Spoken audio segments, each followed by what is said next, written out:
नमः पार्वती पतये हर हर महादेव। श्री शिवपुराण महात्म्य विद्येश्वर संहितेतील अध्याय 7 ब्रह्माजींचे कपट आणि शिवजींचा निर्णय।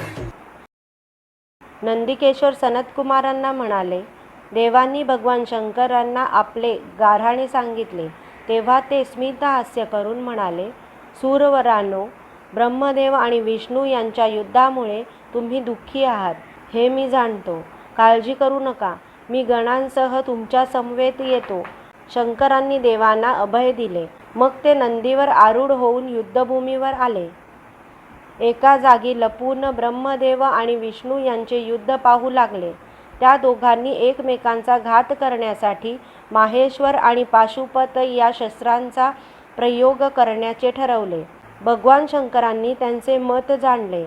त्यांचे युद्ध थांबवण्यासाठी ते महाअग्नी समान प्रखर स्तंभारूपाने त्या दोघांच्या मध्ये अकस्मात प्रकट झाले।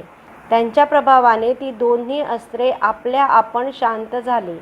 ते पाहून ब्रह्मदेव आणि विष्णू या दोघांना मोठे आश्चर्य वाटले।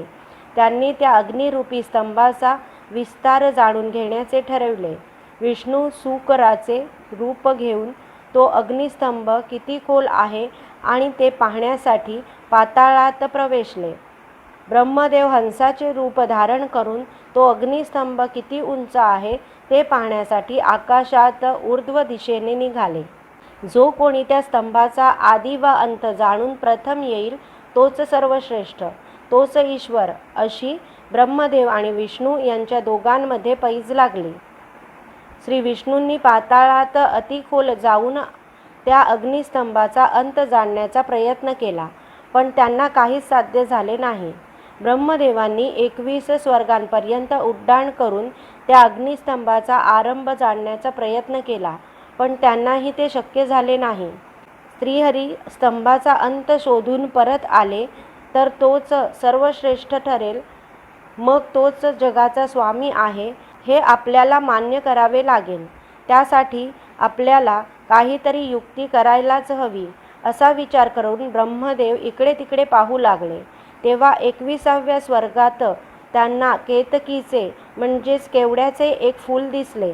त्यांनी त्याला वस्तुस्थितीची कल्पना दिली। त्याने आपल्या बाजूने साक्ष द्यावी म्हणून त्यांचे मन वळविले। केतकी पुष्प घेऊन ते त्वरेने युद्धस्थानी आले। त्या समयी ते विलक्षण आनंदात होते।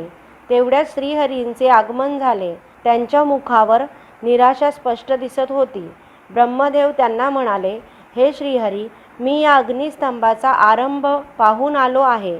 माझ्या बोलण्यावर तुझा विश्वास बसत नसेल तर या केतकी पुष्पाला विचारून स्वतःची खात्री करून घे। श्रीहरींनी त्या फुलाकडे पाहिले। ते फूल म्हणाले, विष्णू ब्रह्मदेव म्हणतात ते खरे आहे। ते या देदीप्यमान अग्निस्तंभाचा ऊर्ध्व दिशेकडील आरंभ पाहून आले आहेत। या घटनेला मी साक्षी आहे। त्यावेळी मी तेथेच होतो।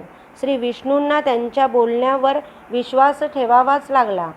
हे विधाता, तूच माझ्यापेक्षा श्रेष्ठ आहेस, तूच या जगाचा ईश्वर आहेस, असे म्हणून त्यांनी ब्रह्मदेवांचे पाय धरले। विधीचे हे कपट भगवान शंकरांना अजिबात सहन झाले नाही।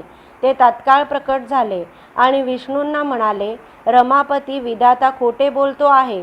तो या स्तंभाचा आरंभ शोधण्यासाठी खूप उंच गेला हे खरे आहे, पण त्यांच्या हाती काहीही लागले नाही। आपल्याला कमीपणा येऊ नये म्हणून त्याने तुझ्याशी कपट केले। तुला स्तंभाचा अंत कळला नाही हीच वस्तुस्थिती आहे, म्हणून मी तुला माझे सर्व अधिकार सन्मानाने बहाल करीत आहे। आजपासून तू आणि मी समानच आहोत। भगवान शंकरांची वरदवाणी ऐकून श्री विष्णूंना परमानंद झाला। ब्रह्मदेव लज्जित होऊन मान खाली घालून उभे राहिले। केतकी पुष्प भीतीने थरथर कापू लागले। अशा प्रकारे विद्येश्वर संहितेतील अध्याय 7 समाप्त। ओम नमः शिवाय।